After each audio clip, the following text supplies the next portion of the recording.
પંચમહાલના ઘોગંબામાં 1.5 કરોડનો નવો રોડ 5 મહિનામાં છૂટી પડ્યો, જેને લઈને ગ્રામજનોમાં ભારે રોષ ફેલાયો છે. પંચમહાલના ઘોગંબા તાલુકાના ઉંડવા ગામથી ગણેશ્વર ગામ વચ્ચે અંદાજે 1.5 કરોડના ખર્ચે બનેલો નવો રોડ માત્ર 5 મહિનામાં જ ખખડધજ હાલતમાં પહોંચી ગયો છે.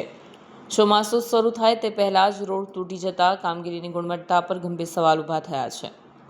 સ્થાનિક ગ્રામજનોનો આક્ષેપ છે કે રોડ બનાવતી વખતે ટેકનિકલ ધોરણોનું પાલન કરવામાં નથી આવ્યું, જેના કારણે ભારે ખર્ચ બાદ પણ રસ્તો ટકાઉ નથી બન્યો.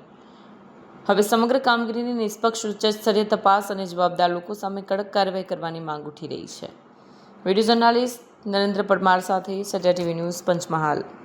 જી, કયું ગામ છે, ક્યાંથી ક્યાં સુધી જોડાતો માર્ગ છે ને અત્યારે બિસ્માર હાલતમાં જોવા મળે છે? આ ઉંડવા ગામ છે. ઉંડવા ગામથી ધનેશ્વરને જોડતો સીસી રોડ છે.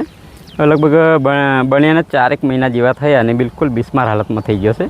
તો અમારી એવી માંગ છે કે આ જે રોડ ફરીથી બનાવાય અને યોગ્ય ક્વોલિટી જળવાય એવી અમારી માંગ છે. અંદાજ કેટલા કરોડનો આ રોડ બનાવવામાં? અંદાજે લગભગ 1.5 કરોડનો હશે. એવું છે સાહેબ કે આ રસ્તો 1.5 કિલોમીટર છે. 1.5 કિલોમીટરનો રસ્તો છે અને 1.5 કરોડથી વધારે એની કંઈક ગ્રાન્ટ ફળવાઈ છે. કુલ 9 ઇંચ કોન્ક્રીટ 136નું હતું. હું પણ સિવિલ એન્જિનિયર છું, મને ખબર છે. અને 4 ઇંચનું નીચેનું 1 to 4નું બેઝ હતું.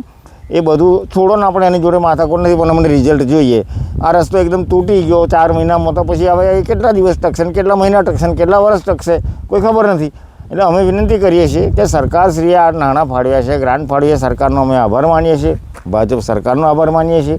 પણ એનું ઇમ્પ્રુવમેન્ટ જે થવું જોઈએ, જે કામ થવું જોઈએ એ થયું નથી. એટલે અમે વિનંતી કરીએ છીએ કે ભાઈ આનું સરફેસ જે છે એને ડિસમેન્ટલ કરી અને નવેસરથી પાછું એને બતાવું. અમે 9 ઇંચ નથી માગતા, તમે 4 ઇંચ 6 ઇંચ તોડી અને ફરી એનું સરફેસ અમને ઇમ્પ્રૂવ કરીને આપો, એટલી વિનંતી છે અમારી.